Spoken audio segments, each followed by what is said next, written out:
मौजूद हूँ सलुम्बर के सेरिंग तालाब के किनारे पर।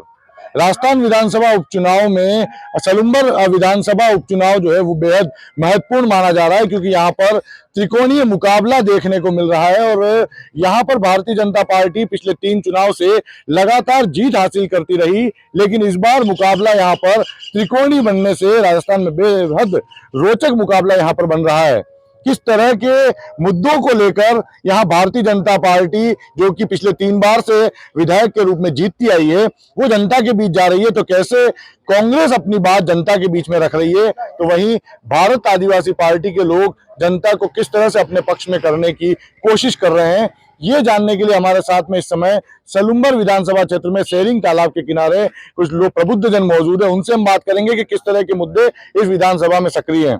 किस तरह के आपको मुद्दे नजर आते हैं आदिवासी अंचल में? इस क्षेत्र में हमारे स्वर्गीय विधायक अमृतलाल जी मीणा के नाम पे गांव ढाणी पल्ले में हम जा रहे हैं, तो भारी समर्थन मिल रहा है, जन समर्थन प्राप्त हो रहा है और प्रचंड बहुमत से भारतीय जनता पार्टी यहाँ से जीत रहे हैं। हम या हमारे देश के लोकप्रिय प्रधानमंत्री जी नरेंद्र मोदी जी के नेतृत्व में, राजस्थान के हमारे लोकप्रिय मुख्यमंत्री भजनलाल जी के नेतृत्व में, उन्होंने इस क्षेत्र को आजादी के बाद पहली बार विकास इतना बजट में आवंटन किया। हम गांव ढाणी विकास को लेकर हम इस क्षेत्र में जा रहे हैं और पूरा प्रचंड बहुमत से गांव ढाणी में समर्थन मिल रहा है और आदिवासी बेल्ट में और ज्यादा समर्थन मिल रहा है भाजपा। केवल सहानुभूति के बल पे आप चुनावी मैदान में हैं या बड़े मुद्दे भी हैं? बड़े मुद्दे भी हैं। हमने जो विजन किया था, हमारे प्रदेश के लोकप्रिय मुख्यमंत्री जी ने जो घोषणा पत्र में जो घोषणा की थी, वो हमने लागू करने का पूरा प्रयास किया और इस क्षेत्र के लिए जय समन, यहाँ इस क्षेत्र से मुख्यमंत्री रहे हुए हैं मेवाड़ से, उन्होंने भी वो घोषणा पूरी नहीं की, लेकिन हमारे मुख्यमंत्री जी भजनलाल जी ने जो जय समन झील में पानी लाने का जो हमने वादा किया था, वो बजट घोषणा 2024 में मुख्यमंत्री ने किया है और हम उस धरातल में इसका शिलान्यास भी करेंगे, इस कार्यकाल में उसका लोकार्पण भी करेंगे। सहानुभूति की कोई लहर नजर आ रही है? मेरे बड़े भाई साहब भारतीय जनता पार्टी के प्रवक्ता कहो चाहे बहुत बड़े लीडर कहो, बाहर से पधारे हैं, इनका बहुत बड़ा स्वागत है। और आपके चैनल के माध्यम से मैं पहले तो अपना इंट्रोडक्शन दे दूं। लक्ष्मीकांत शर्मा नाम है मेरा और पूर्व नगर कांग्रेस अध्यक्ष हूं। मैं इनसे ये पूछना चाहूँगा कि आपने घोषणा करी, बहुत जोर शोर से अब बता रहे हैं, आपको ये नहीं दिख रहा है कि रघुवीर सिंह जी के नेतृत्व में माननीय मुख्यमंत्री अशोक जी गहलोत साहब ने सलुम्बर को जिला बनाया, उसके बाद में उन्होंने महिला लड़कियों के लिए कॉलेज खोला, उसके बाद में यहाँ पर जिला चिकित्सालय खोला, इतने सारे काम उन्होंने करवाए हैं। मैं आपसे पूछना चाहता हूँ, आप कह रहे हैं कि बहुत सारा बजट यहाँ दे दिया, 4.5 करोड़ रुपए लड़कियों के कॉलेज के लिए जो आए हुए हैं, कम से कम 10 महीने हो गए, उसको तो भिजवा दे। जगह चिन्हित करी हुई है, जगह भी है, बिल्डिंग का काम चालू करवा दे। कांग्रेस के राज में जिला चिकित्सालय का जो काम है 500 करोड़ रुपए तरतापुर्ति गहलोत साहब ने अलॉट कर दिए और काम भी प्रारंभ हो गया। इनके 10 माह के कार्यकाल में एक भी खिल्ली सलुम्बर में नहीं लगी। ये सिर्फ और सिर्फ सहानुभूति के नाम पर वोट लेना चाहते हैं, वो सरासर गलत है। आज तक मैं इनसे पूछना चाहूंगा, पहली बात तो है कि हमारे विधानसभा सलुम्बर से आज तक 30 साल हो गए, ये अभी तक कैंडिडेट नहीं उतार पाए हैं। क्या सलुम्बर इन्होंने न जाने किस टाइप का सर्वे करवाया, पूरे सलुम्बर को निरक्षर घोषित कर दिया। निरक्षर घोषित तो घोषित, हम सलुम्बर को सबको निरक्षर बता करके और निरक्षर कैंडिडेट उतारा है, वो भी विधानसभा आउट ऑफ जा करके। 3 बार सहानुभूति समझो, अच्छा समझो, बहुत अच्छे व्यक्ति थे, दे दिया, वो विधायक बन गए, वहां तक भी बहुत अच्छा था, उनके बच्चे पढ़े लिखे थे, उनकी बच्चियां पढ़ी लिखी थी, टिकट देते विकास होता। विकास कैसे होगा, मैं इनसे पूछना चाहूंगा, जिनको लेटर तक पढ़ने नहीं था, हम डीपीआर बनाकर 3 बार से लगातार बीजेपी के विधायक जीतते आए हैं, क्योंकि सहानुभूति के बल पर जनता के बीच में जाना पड़ रहा है? क्या बहुत बड़े काम गिनाने के लिए भारतीय जनता पार्टी यहाँ पर नहीं है? बहुत बड़े काम तो आप देख लो, जिला की घोषणा हुई, बहुत अच्छा स्वागत करते हम कांग्रेस सरकार में जो जिले की हुई, जिला चिकित्सालय में उसका भी स्वागत योग्य कार्य है। लेकिन आप जानते हैं कि कोई भी बच्चा पैदा हुआ तो तुरंत वो बड़ा नहीं बन जाता है, तो उसको विकसित करने का काम तो बीजेपी सरकार ही करेगी। और उसके अंतर्गत जो अभी 1750 करोड़ का जो बजट आया सलुम्बर विधानसभा क्षेत्र के लिए, वो किस हेतु है? अभी जो बता रहे हमारे बंधु, हमारे मित्र हैं, हमारे भाई हैं, लेकिन अभी जो 10 महीने हो गए सरकार बने हुए, लेकिन आप देख रहे हैं कि एक से एक आगे बढ़ते हुए आचार संहिता लगती हुई चल रही है। अभी जो केवल 250 करोड़ रुपया डीपीआर बनने के लिए जैस्मिन माई डैम से लेकर जैस्मिन में जो पानी डालने के डीपीआर के 2.5 करोड़ सैंक्शन हुए और निश्चित अब काम शुरू होगा। काम शुरू ही नहीं होगा, वो पानी भी जैस्मिन में आएगा और हमारे आम कृषकों की, आम व्यक्ति की जो जैस्मिन बढ़ता नहीं है वो बिल्कुल खत्म हो जाएगी और किसान हमारा समृद्ध हो जाएगा। और आने वाले समय अगर ये जो पानी आ रहा है उस पानी के अंतर्गत बहुत सारे उद्योग धंधे भी उसके अंतर्गत, यहाँ पानी की कमी नहीं है। हमारे यहाँ खनिज संपदा भी आप आसपास में बहुत है, उसको देखते हुए अच्छे अच्छे उद्योग भी लगेंगे, ऐसी आशा करते। आशा ही नहीं, ये मतलब सहानुभूति वाला कोई विषय नहीं है। सहानुभूति तो स्वाभाविक है, हर एक देते। गुलाब सिंह जी भाई वो हमारे भिंडर में शांत हो गए थे तो उनके प्रीति जी शक्तावत को उनको टिकट दिया, पार्टी ने दिया। अभी हमारा सबका निर्णय, पार्टी का निर्णय श्रीधार है और भारतीय जनता पार्टी में तो कैंडिडेट कोई मायना रखता ही नहीं है। तो गुटबाजी कुछ भी नहीं है, कोई गुटबाजी नहीं है, प्रचंड बहुमत से जीतेगी। और कांग्रेस और बीजेपी जो आपस में दोनों की टक्कर है, वास्तव में बिल्कुल कह रहे हैं, इनकी बात भी सही मानते हैं, लेकिन जो आप जो कह रहे हो ट्राइबल फाइट है, जो ट्राइबल फाइट जैसा कोई विषय है ही नहीं। सीधी सीधी टक्कर बीजेपी और कांग्रेस के अंतर्गत ही है। और कांग्रेस को जो इतिहास बना हुआ है उस इतिहास को बरकरार रखते हुए, वैसे हम मानते हैं कि 5 साल का हमारा जो कार्यकाल था वो तो अचानक ये प्रभु की इच्छा थी, ये घटना घट गई, हो गई, उपचुनाव हो रहे हैं और इसको बरकरार रखते हुए भारतीय जनता पार्टी प्रचंड बहुमत से जीतेगी, ये मैं आपका विश्वास तो बहुत बड़ा बजट राजस्थान सरकार ने दिया है। चुनाव से ठीक पहले बजट देना, क्या माना जाए कि लोक लुभाव ने केवल जनता को गुमराह, वोटर्स जो है उनको अपनी पार्टी की तरफ करने का उद्देश्य? मैं आपको कहना चाहता हूं, भारतीय जनता पार्टी हमेशा ही विकास के मुद्दे पे काम करती है और विकास करने के लिए तत्पर है। मैं, मेरे भाई कांग्रेस ने अभी जो प्रश्न किया था, ये प्रश्न आप उनको करें तो अच्छा रहेगा, क्योंकि अभी जो आचार संहिता लगी वो एक अकस्मात कारण है, किसी कारण से नहीं। क्योंकि बजट अभी घोषणा हुआ, पहले चुनाव हुआ, चुनाव के बाद लोकसभा चुनाव हुआ, लोकसभा के बाद वापस बजट घोषणा होना था। इन सभी घोषणाओं के माध्यम से वो एक रूटीन कार्य है और इसी रूटीन में ही वो घोषणा कार्यक्रम हुआ। इस दरमियान ये अकस्मात घटना हो गई। मगर मैं मेरे कांग्रेस भाइयों से पूछना चाहूंगा, उन्होंने अभी जिस तरह से कहा कि इतने जिले अशोक जी ने घोषणा कर दी, ये जब जाती हुई सरकार ही क्यों करती है? कभी इन्होंने आते हुए कुछ किया क्या? इनको पूछो। इनके 5 साल के कार्यकाल में एक भी नौकरी लगाई क्या? इनको पूछो। इन्होंने एक भी उद्घाटन किया क्या? ये पूछो। और एक भी अगर कहीं लाइट का एक यूनिट भी अगर बनाई हो तो इनको पूछो।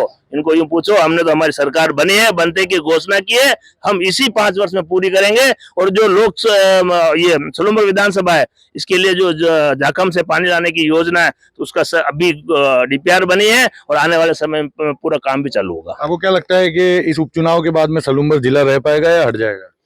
देखिए, दक्षिण राजस्थान के सुदूर इलाके में जनजातीय वर्ग की बाहुल्यता वाले इस एरिया में हमारे स्वर्गीय अमृतलाल जी मीणा, जिनको बच्चा बच्चा गली गली में पहचान था, उनके द्वारा किए गए प्रयासों से लगातार वह 3 बार यहाँ विजयी होते आए हैं।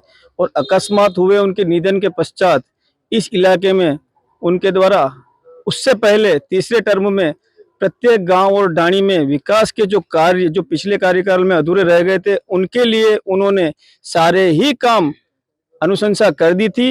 वित्तीय सैंक्शन बाकी थी। अगर आप चाहें तो जिला परिषद या जयपुर सचिवालय से जाकर इसका पता कर सकते हैं। हाँ, दूसरी बात, इस इलाके में हर चुनाव नई चुनौतियां लेकर आता है।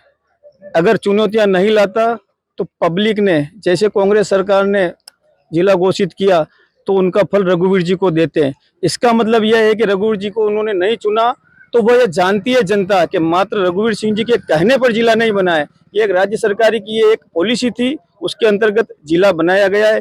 इसीलिए यह कहना कि जिला हमने बनाया है, हॉस्पिटल हमने बनाया है, इस एकमात्र आधार पर यह चुनाव नहीं जीत पाए थे। और आइंदा लंबे समय तक भी ये लगातार लगता है इस बार भी परंपरा कायम रखेंगे पराजित होने की। और अमृतलाल जी की पत्नी 4.5 वर्ष तक आने वाले समय में सलूम्बर में विजयी बनकर सुखद अनुभूति कराएगी। देखिए, भारत आदिवासी पार्टी को भले ही यहाँ चुनौती के रूप में नहीं देख रहे हो, लेकिन किस तरह से देखते हैं आप ट्राइबल पार्टी को?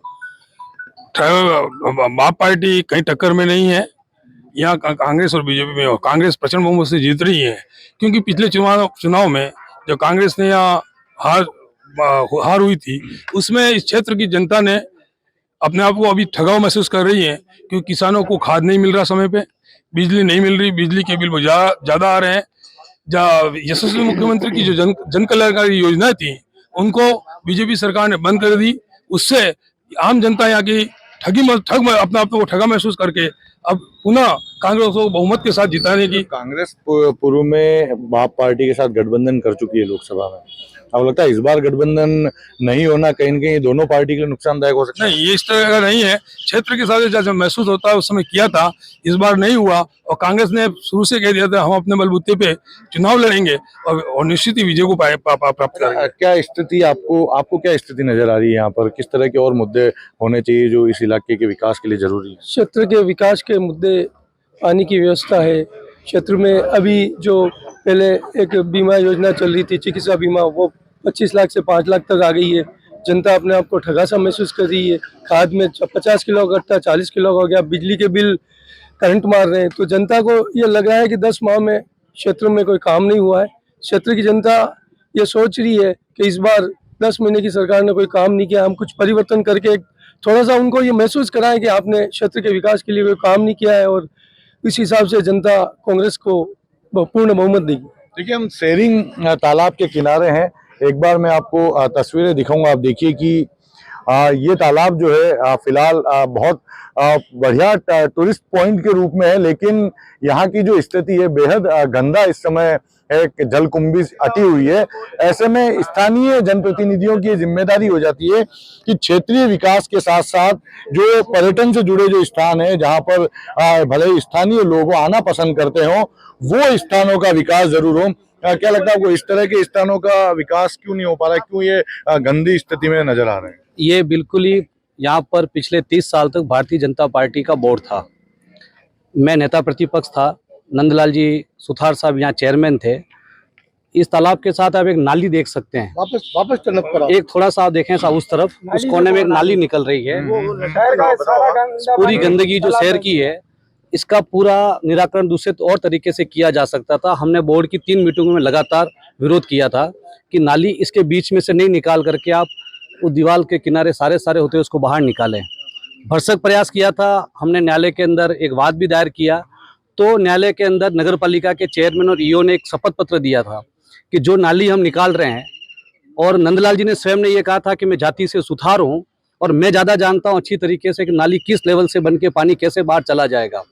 हमने भरसक प्रयास किया, विरोध किया, न्यायालय में वाद लेके आए, लेकिन उसके बाद भी हमें सफलता नहीं मिली, क्योंकि उन्होंने प्रमाण पत्र, शपथ पत्र दिया था कि गंदा पानी इसके अंदर नहीं गिरेगा। शेयरिंग की जो स्थिति आज है वो पूरा श्रेय अगर किसी को जाता है तो जो पुरानी हमारे यहाँ का बोर्ड था नंदलाल जी सुथार साहब का, उस बोर्ड की गलत नीतियों की वजह से आज ये हो रही है स्थिति कि पूरे शहर का पानी जो बाहर जाता था उसको नाली के माध्यम से इस तालाब के अंदर डाल दिया। और हमने निवेदन उस समय भी किया था, आप बीच में से डालें, लेकिन एक बड़े पाइप के माध्यम से 5 फीट का बड़ा पाइप डाल करके आप लेवल से पानी बाहर निकालें। उन्होंने हमारी बात को दरकिनार किया, और 1.5 फीट की मात्र ऊंचाई पर जो नाली बनाई है उस नाली में हमेशा गंदगी फंसती है और पूरी गंदगी इस तालाब में समा रही है। सभापति हमारे साथ में है। जिम्मेदारी आपकी बहुत ज्यादा बनती है कि आपके क्षेत्र में जो तालाब है जहाँ पर इस नगर के वासी शाम को आकर टहलना पसंद करते होंगे, उसकी ऐसी दुर्दशा है। हमारे अथक प्रयास के बाद हमने 50 लाख रुपए का टेंडर किया है, जो टेंडर हो चुका है। आचार संहिता लगने की वजह से इस नाली की व्यवस्था काम को चालू नहीं कर पाए। हम बहुत जल्दी आचार संहिता खत्म होते ही इस नाली की व्यवस्था को इस तालाब से बाहर निकालने की व्यवस्था करेंगे, और गंदा पानी इस तालाब में नहीं गिरेगा। ये आप जानकारी कमिश्नर साहब से भी ले सकते हैं, और ये सत्य है और यूनिवर्सल ट्रुथ है। अरे एक चीज बताइए कि क्या वजह है कि चाहे वो भारतीय जनता पार्टी हो चाहे कांग्रेस हो, युवा उनसे, आदिवासी युवा जो उनसे दूर होता जा रहा है? आदिवासी पार्टी ने अभी अपने क्षेत्र में एक आक्रामकता अपनाई हुई है। अपनी पार्टी जातिवाद की वजह से वो लोग उनकी तरफ मुड़े हैं, मगर ऐसा कोई कारण नज़र आता नहीं है। एक चुनाव वो लड़ चुके हैं, दूसरा चुनाव वो लड़ रहे हैं। आने वाले समय में जब उनको असलियत पता चलेगी तो शायद वो उनका मोह भंग आदिवासी पार्टी से हो जाएगा। अब आपको क्या लग रहा है, क्या मुद्दे किस तरह के और सामने आ रहे हैं नए मुद्दे? 30 सालों को जो विकास में बीजेपी का कार्यकाल था, कांग्रेस के कार्य में हमारे सभापति प्रद्युमन जी खोड़िया जब से 4.5 साल हो गए, ये विकास, ये देखो, पहले इसके पहले कुछ भी नहीं था यहाँ। यहाँ सुंदरता, इंटरलॉकिंग, रोड। अब तालाब की बात कर रहे हैं, टेंडर तो हो गया है, काम जैसे भगवती लाल जी कह रहे थे हमारा डीपीआर बन गया है, तो हमारा भी एक डीपीआर तैयार हो गया, टेंडर हो गया, उसका काम प्रोसेस से ही होगा, होते होते उसको। अच्छा, किस तरह की समस्याएं हैं जिनको आप चाहते हैं कि आपके जनप्रतिनिधि दूर करें? ऐसा नहीं है सर, जो तालाब है बीजेपी के राज में भी और कांग्रेस के राज में भी, पहले बीजेपी के राज में अच्छा था, कांग्रेस के राज में कुछ अच्छा नहीं हुआ है। इन्होंने भी ये कह रहे हैं कितना पास हुआ है, अभी तक सफाई नहीं हुई है। ये इन्होंने काम करवाया, कांग्रेस की बात नहीं कर रहा हूँ, इन्होंने भी काम करवाया, लेकिन ये जो लोग पानी पीते हैं, नहाते हैं, सब कुछ करते हैं, और इसका विकास नहीं होगा तो क्या होगा? सलूमर में आप विकास करा रहे हो, कैसे विकास करा रहे हो बताओ? देखिए, ये कॉमन मैन है। और किस तरह की समस्याएं नजर आती है इलाके में? बहुत अच्छी है इनकी रणनीति है, काम करते हैं, हम नहीं मना करते। इन्होंने चेयरमैन साहब ने काम अच्छा करवाया, हर जगह काम अच्छा किया है, ये बात नहीं मान रहे, लेकिन ये सबसे सुविधा इसी की है ना। ये तो ये चमन नहीं होगा फिर क्या मतलब रहेगा आपका? यूँ देखिए, भारतीय जनता पार्टी और कांग्रेस की बात यहाँ सुनी, इस बीच में भारत आदिवासी पार्टी के कुछ लोग जो है वो हमारे साथ में इस समय नजर आ रहे हैं। किस तरह के मुद्दों को लेकर भारत आदिवासी पार्टी अब सलूमर में पैर जमा रही है? देखो, अभी तक जहाँ तक जनगणना की मुआयना किया है तो सारी जनता की आवाम बीएपी का समर्थन कर रही है खुल करके, क्योंकि विकास की बात की जाए तो विकास सिर्फ एक जुमला बन के रह गया है।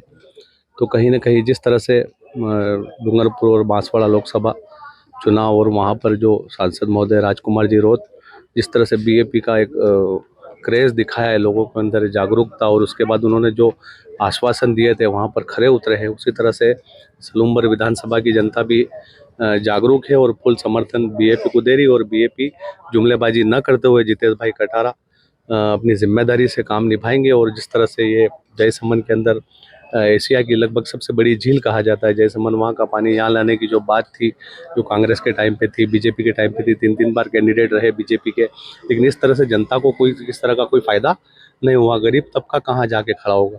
तो कहीं ना कहीं गरीब परेशान है, जो वेल सेट हैं वो तो अपनी रोटियां सेक ही रहे, लेकिन कहीं ना कहीं गरीबों की आवाज़ बनने के लिए एक मसीहा उभर के आया है जो जितेश भाई कटारा है, और जनता फुल बहुमत से उनको विजय बना। क्या आपको लगता है क्या वजह है कि जो युवा हैं वो भारत आदिवासी पार्टी के साथ में ज्यादा जोड़ते जा रहे हैं आदिवासी इलाके के? आदिवासी इलाके के युवा तो इस पार्टी से प्रभावित है, क्योंकि बीजेपी कांग्रेस ने कोई विकास नहीं किया उनके लिए, उनको सिर्फ एक वोट बैंक बना के रखा। जैसे मुसलमानों को वोट बैंक बना के रखा है दोनों पार्टियों ने, उस तरीके से आदिवासियों को वोट बैंक बना के रखा है। इसीलिए अब वो इनसे दूर होके और भारतीय आदिवासी पार्टी से जुड़ रहे हैं। अच्छा, देखिए, युवा ज्यादा से ज्यादा जुड़ रहा है, क्यों? जैसा कि भारत आदिवासी पार्टी के जो लोग हैं उनका दावा है कि सिर्फ जुमलेबाजी चलती रही है इस दौरान, और जो आदिवासी समाज है उसको वोट बैंक के रूप में उपयोग करते रहे। नहीं, ऐसा कुछ नहीं है। देखो, जुमलेबाजियाँ तो हर कोई कहता रहता है। मैं तो सीधी सीधी बात करता हूँ, अपने शहर की बात करता हूँ, है ना। मेरे शहर में जिस प्रकार से कांग्रेस वादे करते आ रही है कि हमने जिला बना दिया, हमने वो बना दिया, सिर्फ थोतली बातें हैं। मैंने कई आरटीआई लगाई है जिसमें मैंने इनके भ्रष्टाचार उजागर किए। जैसे आप अभी ये तालाब के अंदर जमी हुई मलाई देख रहे हैं, ये मलाई ठेकेदार कांग्रेस के लोग सब मिल के खा रहे हैं। टेंडर तो इन्होंने कर दिया, ठेकेदार सफाई नहीं कर रहा है, ठीक है। इसके अंदर से फूल पैदा होते हैं, जो एक विभाग ने पहले विभाग के अंदर था, जलदाय विभाग के अंदर जो था, इसका टेंडर भी होता था, इसका फल फूल जड़ सब बिकती थी। पर अब ये कचरे के नाम से भ्रष्टाचार कर रहे हैं। ठेकेदार इसको बेचता है, माल पूरा बाजार में बिक रहा है, और वो पैसा जो आखिर यहाँ से जो सरकारी ठेके देने के बाद अगर कोई बहुमूल्य चीजें निकलती है तो राजकोष में जमा होनी चाहिए। ये कचरे के नाम से भ्रष्टाचार कर रहे हैं। नदी के अंदर देख लीजिए, इन्होंने सीमांकन करनी चाहिए थे, उन सीमाओं के अंदर भी इन्होंने बिल्डिंगें बना दी है। तो ऐसे ऐसे ये भ्रष्टाचार कर रहे हैं। आरटीए लगाने के बाद भी ये कभी जवाब नहीं देते हैं। क्यों सर?